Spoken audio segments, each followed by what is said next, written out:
오늘 소금과 열매라는 제목으로 말씀을 나누고자 합니다.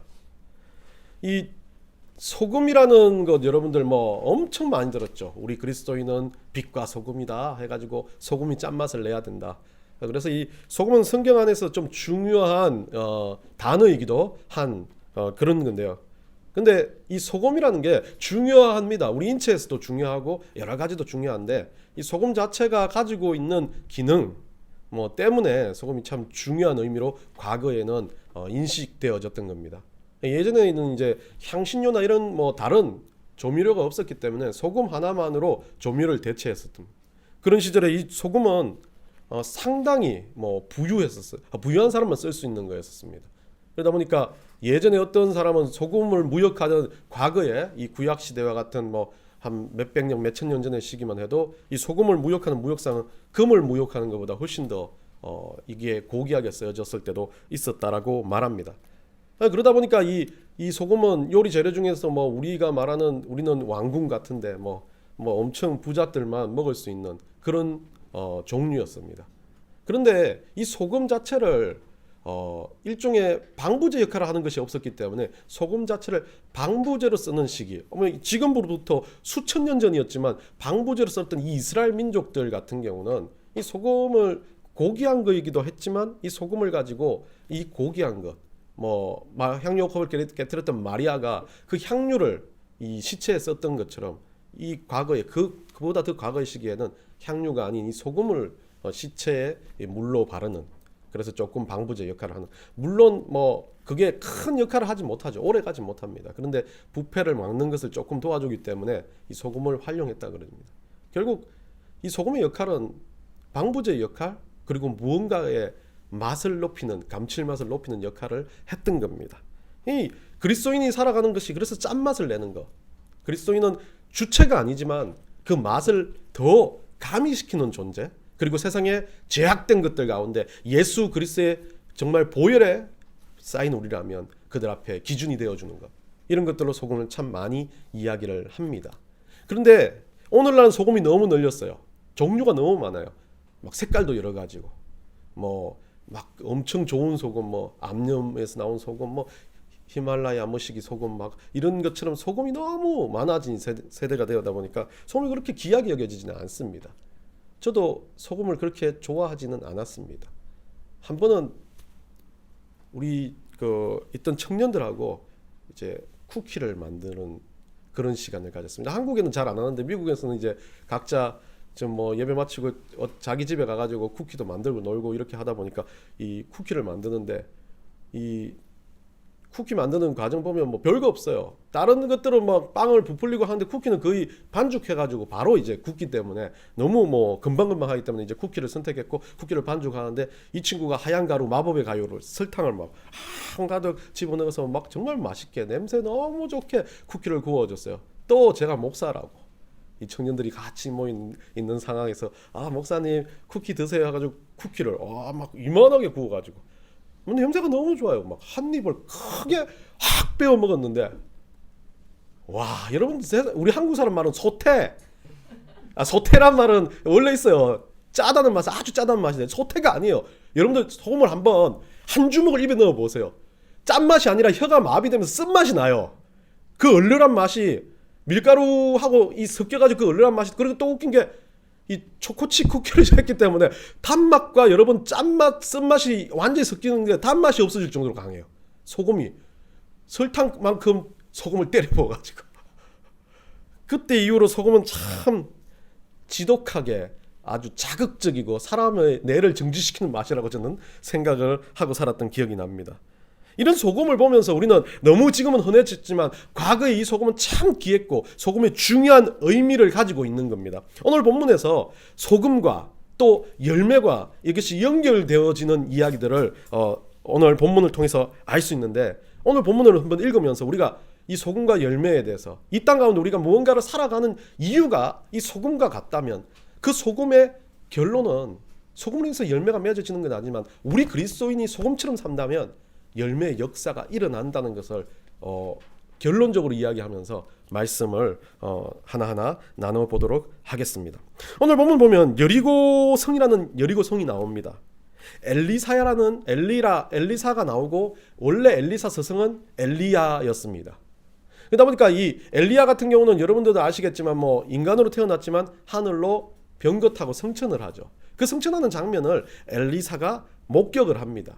그렇기 때문에 그 마지막 장면에서 여러분들 기억하십니까? 엘리야가 묻습니다. 엘리사에게 너 왜 나 끝까지 따라와? 이 죽으러 가는 일까지 승천하러 가는데 가정까지도 엘리사가 따라가가지고 아무도 안 따라가면 따라가가지고 엘리야가 묻습니다. 너 뭘 원해?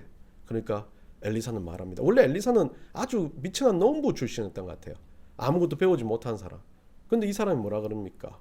나는 당신의 영감에 갑절을 주십시오. 당신보다 더 능력 있게 2배의 능력을 가지고 일하게 해주십시오. 여러분 뭐라고 말했겠습니까? 빌 게이츠보다 돈이 많게 해주세요. 이런 것들을 할 수 있겠지만 이 엘리사는 능력이었어요. 다른 말로 하면 엘리사는 하나님의 일을 2배 더하게 해주세요. 하나님 나라를 위해서 2배 더 쓰임받게 해주세요 라던 거죠. 저하고는 완전 다른 인물이에요. 그렇지만 여러분들도 이런 고백이 있기 바랍니다. 그런데 그 장면을 보고 왔는데 웬걸 여리고로 돌아오니까 무슨 일이 생깁니까? 여리고, 오늘 본문 있기 전에 여리고에 있는 이 엘리야를 따르던, 원래 엘리사도 제자였고 엘리야를 따르던 그룹들이 있었을 겁니다. 그 제자들 그룹들에서, 사제들 그룹들에서 뭐랍니까? 엘리야 시체를 찾겠다고 나갑니다. 근데 엘리사는 막아요. 가지마. 가도 소용없어. 뭐 물론 자기가 봤다라고 이야기했겠죠. 그런데 이들은 믿지 않고 여리고를 떠나가지고 막 시체를 찾다가 오늘 돌아오는 장면이 18절입니다. 여리고에 머무는 중에 무리가 그에게 돌아오니 엘리사가 그들에게 이르되 내가 가지 말라고 너희에게 이르지 아니하였느냐라고 이야기하는 거죠. 물론 본문을 자를 때 이렇게 자르지 않습니다. 대부분 본문 19절부터 시작하는데 저는 이게 중요한 겁니다. 소금을 가지고 사는 인생, 그리스도인이라는 인생은요, 어쩌면 어떤 기준에 있어서, 하나님을 알아가는 기준에 있어서 가장 중요한 핵심 중에 하나는 우리가 하나님 말씀을 어떻게 신뢰하고 받아들이냐는 거죠. 믿음으로 그것을 받아들인다면 그것이 허황된 말, 뭐 아주 얼토당토하는 말이라도 우리가 믿음으로 그것을 받아들일 수 있는 자세가 되어 있는 것. 근데 엘리야를 따르고 그것을 다 이어받은 엘리사라는 그 수제자가 말하는 것도 이 자들은 믿지 않고 세상의 기준으로 생각했습니다. 절대 그런 일은 없어. 시체를 찾아야지. 그리고 자기들 힘을 가지고 열심히 찾지만 찾지 못합니다. 이건 일종의 방식입니다. 우리는 무언가를 판단하고 우리가 무언가를 결정할 때, 무언가를 사고 누군가를 위해서 뭔가를 해결할 때, 뭔가 내 인생을 결정짓는 기준점에 있어서 우리는 어떤 기준을 가지고 결정을 하는지를 되묻는 모습입니다. 우리는 과학이나 이성이나 세상의 기준입니다. 저도 늘 그랬습니다. 이 일이 있어서 하나님 앞에 어떻게 쓰여질까, 이것이 하나님이 원하시는 것까를 생각하기 전에 세상의 기준으로 먼저 생각합니다. 이것을 하면 이득 있나? 이것을 하면 돈이 되나? 이것을 하면 무언가 내 것으로 만들 수 있나? 이것을 하면 누군가 내 머릿속에서 누군가를 좋게 하고 도울 수 있냐는 거죠. 교회에서 결정하는 일도 똑같이 그렇게 합니다. 교회에서 뭔가를 결정할 때도 그 기준점을 생각하다 보니까 이 돈을 쓰면 얼마나 더 큰 효과가 일어나고 이 돈을 쓰면 얼마나 더 대단한 일들을 할 수 있는지를 먼저 따집니다. 잘못된 거예요. 엘리야의 제자들과 똑같습니다. 기적도 받고 역사도 받고 하나님 나라에서 열심히 안난 사람들이 다 그래요. 큰 그 교회당을 지어놓고 열심히 막 돈을 퍼나르면서 사역들을 하면서, 야, 이걸 하면 하나님의 영광이 아니라 정말 인간의 기준대로 사람 몇 명 더 살리고 내 이름 더 날리고 우리 교회 이름 더 날려가지고 그걸로 통해서 전도의 역사를 더 하겠다라고 우선순위가 하나님이 아닌 그냥 세상의 기준으로 먼저 생각하는 것. 그게 이 엘리야를 따르던 제자들의 모습이었습니다. 돈을 열심히 벌어요. 그러면서 뭐라고 그럽니까? 나 하나님 돈 조금 들면 하나님 열심히 할게요. 세상적인 생각이에요. 기준이 없이 방황하는 것. 하나님이 아무것도 안 해놓고 돈 열심히 벌면 그거 하겠다. 그건 아니라는 거죠. 여러분들 누차 얘기했지만 우리 교회 돕겠다고 열심히 하는 형님이 그렇게 열심히 살았어요. 이거 나가면 또 설교 들으면 그럼 싫어할 수도 있어. 그런데 계속 하겠다. 언제 하냐고. 그래서 작년 9월 달은 제가 아침에 기도했던 대로 그들을 이야기했어요. 기만하는 거 아니냐고. 하나님 그 집 증거하는 거 아니냐고. 형님 하나님 앞에 뭐 한 게 있냐고. 다 형님 위해서 했지. 하나님 앞에 도대체 뭐 한 게 있냐고. 뭔가 하기 위해서는 하나님한테 하는 거, 하나님한테 뭘 드릴까, 하나님 앞에 내가 이것을 무엇을 시작할까부터 생각하고 그것부터 하고 시작하라고. 우리 교회 돈 안 줘도 된다고. 우리 교회 건물 안 해도 된다고. 형님이 하나님 앞에 뭘 할 건지 그것부터 시작하라고. 그래서 새벽기도도 시작하고 봉사도 시작하고 열심히 하고 있어요. 정말 아쉬운 마음은 한편으로는 우리 교회 돈도 좀 했으면 좋겠네. 죄송해요. 인간적인 생각. 필요 없어요. 사탄아 물러가라. 자, 여하튼 그런 마음에 시작되니까 회사가 많이 더 힘들었어요. 그런데도 뭐라 그러느냐면 기쁘답니다. 미친 사람이죠. 끝자락에 왔어요. 그런데도 하나님이 하시니까 자기는 행복하답니다. 엘리야를 따르던 이 백성들, 이 사제들은 그것밖에 몰랐어요. 자기 일밖에 없어요. 이성적으로 생각해요. 판단해요. 과학적으로 생각해요. 그런데 엘리사는 어땠습니까? 그 과학을 뛰어넘는 광경을 목경했습니다. 그리고 돌아와 그거 아무 소용없다고 이야기하는데 믿지 않는 거죠. 이 사건이 오늘 우리가 소금으로 살아야 될 대전제가 되는 겁니다. 하나님 우선순위가 되지 않는 이상 내가 어떤 행동을 하든지 내가 어떤 것을 하든지 그거는 의미 없는, 이 땅에서 나는 좀 편할지 모르겠지만 하나님 앞에서는 정말 의미 없는 일들밖에 되지 않아요. 천금과 억금이 하나님이 원하는 거 아니에요. 나의 정말 막 구제해가지고 수천 명을 내가 살렸다. 우리 하나님 원하시겠지만 그거보다 더 중요한 건 그 영혼이 살려지는 거. 그들이 목숨이 산 것보다 더 중요한 건 영혼 하나가 사는 게 더 우리 하나님 중요하다는 것을 우리는 좀 기억해야겠습니다.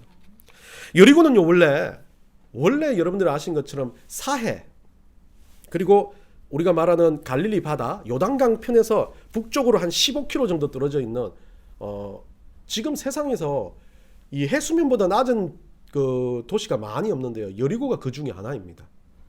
사해가 아주 해수면 밑바닥으로 있으니까 사해보다 조금 높아요. 근데 이 여리고는 원래 이 지중해보다 258m나 낮은 지역에 있어요. 그리고 그보다 더 낮은 지역이 도시가 하나 있긴 있지만 그래도 인구가 지금 여리고가 그대로 있어요. 여러분들 이스라엘 근처에 가면 저도 가보지 않았어요. 죄송해요. 그냥 아는 거예요. 찾아보면 다 나와요. 근데 그 인구가 지금 2만 이상 사는 지역 도시 중에는 가장 이제 우리 세상에서 좀 낮은 지역에 들어가 있는 도시입니다. 그러다 보니 이 여리고는 원래 참 모든 작물들이 잘 되었던 그런 아름다운 땅이라는 이름으로 지어진 겁니다. 향기로운 곳, 종려의 성읍이라는 이름의 의미를 가지고 있어요. 이 종려나무 여러분들 아시죠? 팜유 내는 나무.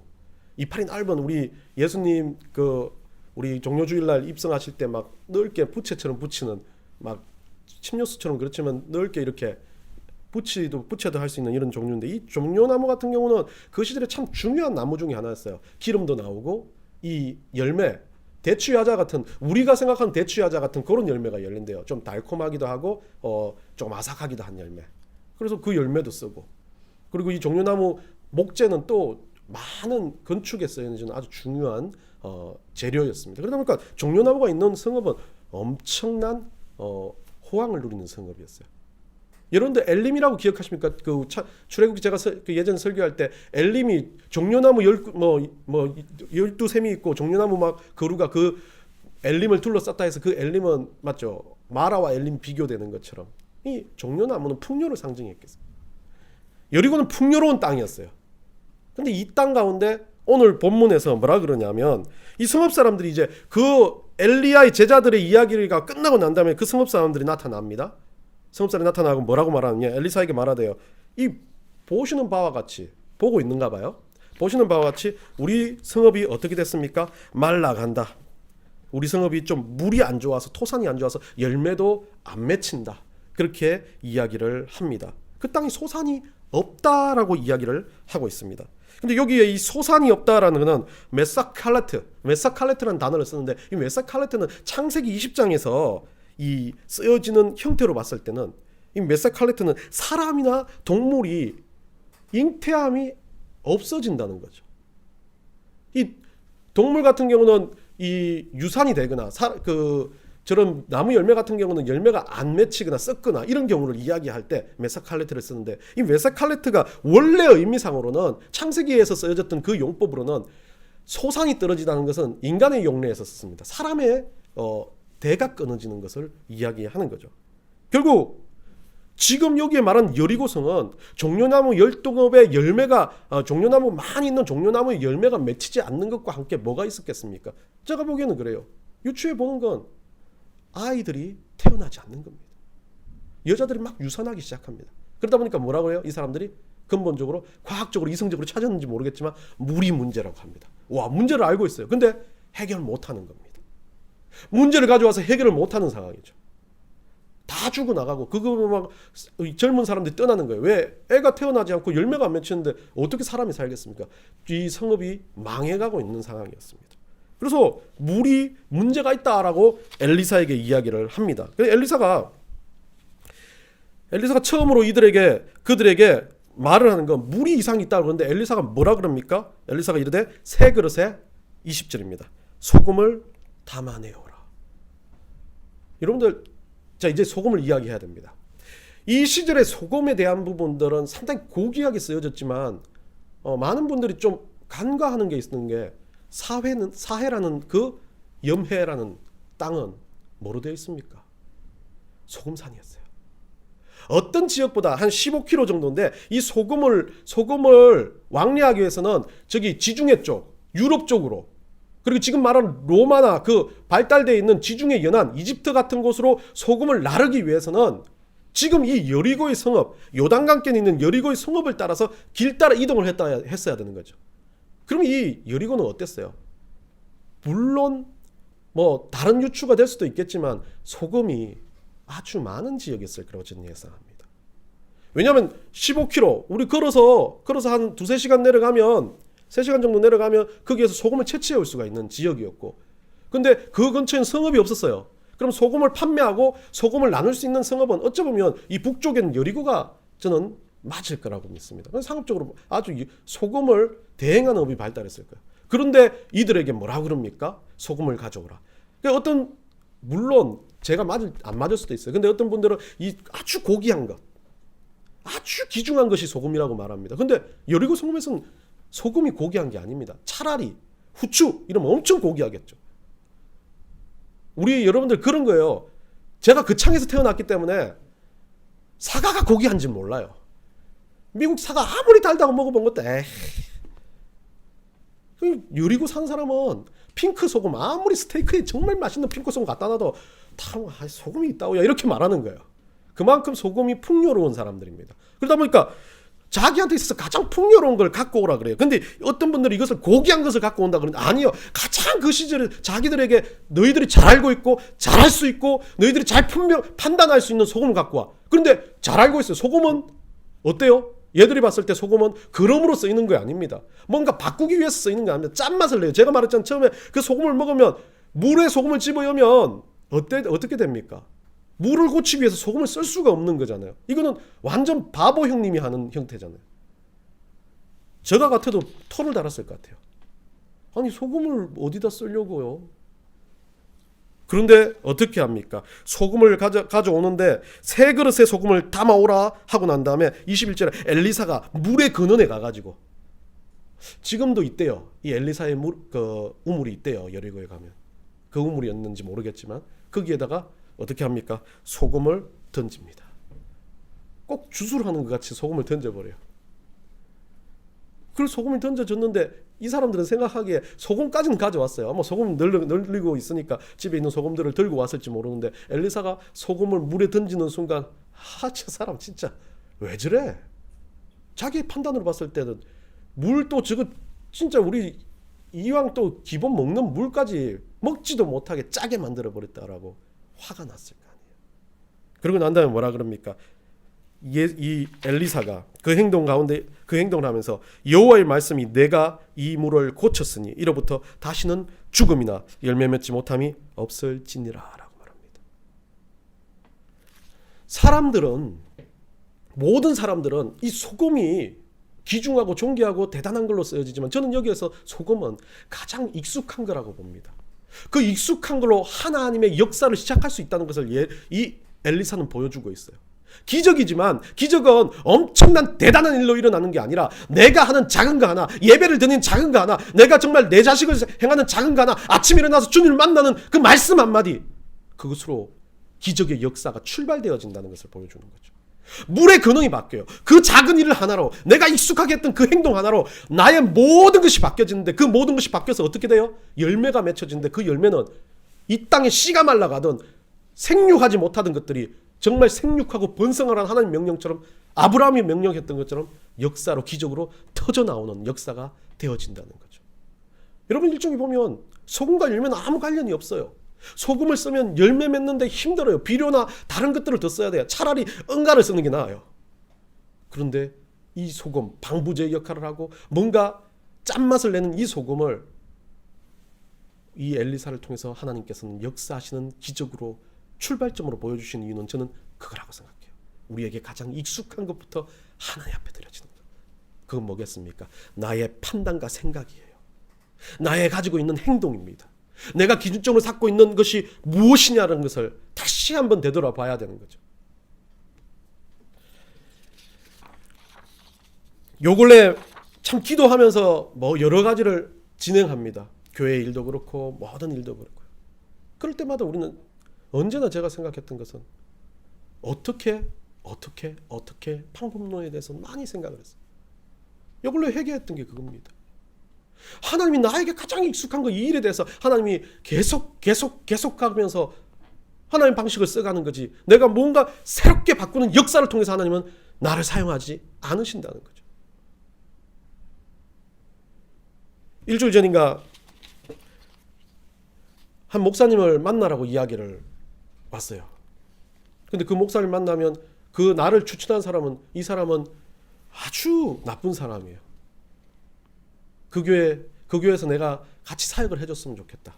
아니면 그 목사님 교회 부교육자들이 막 우르르 나갔으니까 그 목사님이 늙어서 없어지면 그쪽을 했으면 좋겠다. 교회도 커요. 그래서 그 목사님 만나서 저를 계속 추천하는 이야기를 했답니다. 목사님 만나자는 거예요. 그래서 결론은 마음속에 갈등이 생기면 안 돼요. 절대. 나쁜 목사가 되는 거죠. 저는 갈등 안 생겼어요. 단호하게. 내가 우리 교회 성도들이 있는데 어디를 가냐 라고 마음을 먹었습니다. 웃지 마세요. 여러분 안 버려요. 그런데 뭐라고 생각하는, 인간적인 생각으로 가면 그러면 협동 목회를 하자, 뭔가를 막 같이 해보려고 뭔가를 한번 내가 제안해보자 라고 생각을 하는 거예요. 그러면서 목사님이 다른 스케줄이 있다고 못 만나게 됐어요. 그리고 나서 생각해보니까 모든 일에 그런 만남이 있어서도 나는 내 이익을 가지고, 뭐 말은 그래요. 우리 교회 이익이다, 우리 학교 이익이다 생각하면서 그 인간적인 생각을 가지고 뭔가 프로포즈를 하려고 그러고 뭔가 제의를 하려고 그러고 뭔가 만들려고 하는 그런 머릿속에 들어있는 많은 생각들이 내 중심이구나라는 생각이 들었어요. 그러면서 이 말씀에서 엘리사의 제자들과 똑같이 하냐, 내 옆에 있는 이 소금은 넥스 교회고 넥스 아카데미인데 이것에 대해서 정말 끊임없이 노력하고 열심으로 기도하면서 꾸준하게 나아가는 거, 그게 더 중요한 건데, 그 소금과 같은 일에 더 중요성을 여겨야 되는데 옆에 있는 향신료가 더 좋아 보이고 옆에 있는 것들이 더 좋아가지고 그것들을 끄집어 오려고 하는 내 모습을 보면서 세상에 이치와 다를 바 없는 사람 아닌가 생각을 했던 겁니다. 여러분 인생은 어떻습니까? 지금 뭐가 잘 돼요? 지금 뭐가 안 돼요? 그러면 여러분은 두 가지로 방어나요. 잘 되면 잘 되는 대로 막 내가 뭘 해보겠다 꿈에 부풉니까? 못된 대로 내 인생 어때 막 좌절하면서 뭔가 대박 한번 터뜨려 보려고 막 그렇게 살아가십니까? 그 중심에 소금을 담아내오라는 우리 하나님의 이 엘리사를 통해서 했던 명령, 엘리사를 통해서 내가 그 얼토당토 않는 너의 작은 것 하나를 가지고 기적의 역사를 만드시겠다는 하나님의 음성을 여러분은 듣고 계신가요?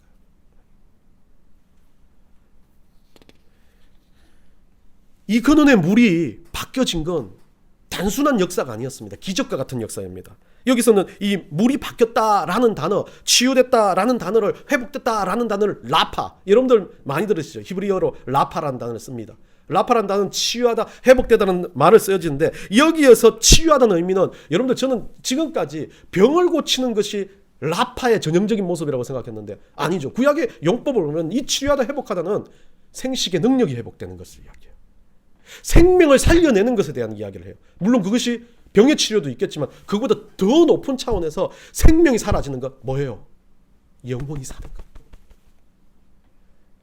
자기 기준점이 자기가 자기 인생의 주인이 아니라 우리 하나님이 내 인생의 주인으로 그 소금 가운데서 살아가게 만드는 것, 그게 바로 라파였다는 거죠. 이 라파가 일어나면서 뭐가요? 생산 능력이 일어나고 이 치유되었다는 이야기가 하나님의 역사가 일어나고 기적으로 갈 수 있는 하나님이 하시는 일에 동참하게 되는 능력이라는 것을 다시 한번 깨닫게 된 겁니다. 결국 하나님 역사에 동참하게 되는 이 능력은 어디서부터 왔습니까? 오늘 찬송에서 불렀던 거죠. 우리를 구원하신 예수 보혈로부터 온 거죠. 그 물의 근원, 피값으로 산 어쩌면 저는 그 물을 생각할 때 예수 그리스도의 피값이 생각났어요. 그 물의 근원에 나의 아주 초라하지만 별거 아닌 하루, 별거 아닌 내 인생의 한 조각을 주님 앞에 던졌을 때, 그 우물 가운데 집어넣었을 때, 예수 보혈 곁에 담갔을 때, 내 더러운 죄도, 내 모든 어려움도, 내 모든 잘남도 다 담글 수 있었을 때 하나님의 기적의 열매 맺힘의 역사가 일어난다는 것을 오늘 소금과 열매에서 보여주는 겁니다. 여러분은 어떻습니까? 여러분은 어떻게 사셨습니까?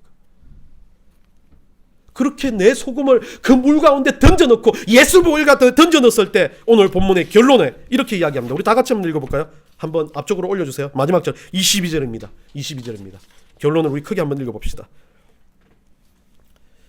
시작. 그 물이 엘리사가 한 말과 같이 고쳐져서 오늘에 이르렀더라. 그 물이 바뀌어져서, 그 물이 변화되어서, 그 물이 사람을 살리는 능력이 되어서, 그 물의 근원이 완전히 뒤집어 엎어져서 그 모양은 아무 상관없어요. 그 물이 흘러가기 시작한 거예요. 예수 보혈처럼 흘러가기 시작한 거예요. 그리고 영혼들을 덮기 시작한 거고, 영혼들이 바뀌기 시작한 거고, 하나님 나라가 늘어나기 시작한 거. 그거를 가지고 우리 주님은 열매라고 이야기합니다.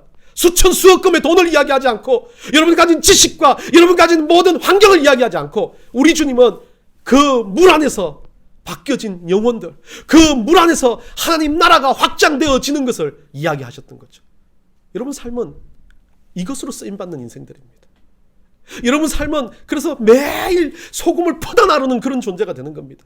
짠맛을 내기도 하고 방부제 역할을 하기도 하고 많은 역할을 하면서도 그 역할이 내가 막 엄청 대단한 일을 만들어서 지금 당장 슈퍼맨처럼 우크라이나로 날아가가지고 전쟁을 팍 막는 그런 것들을 이야기하지 않습니다. 그냥 여러분의 삶의 자리에서 계속해서 그 일들을 하면서 하나님의 거룩한 열매들을 여러분 삶을 통해서 일으키시는 그런 역사가 있으시기를 간절히 축원합니다.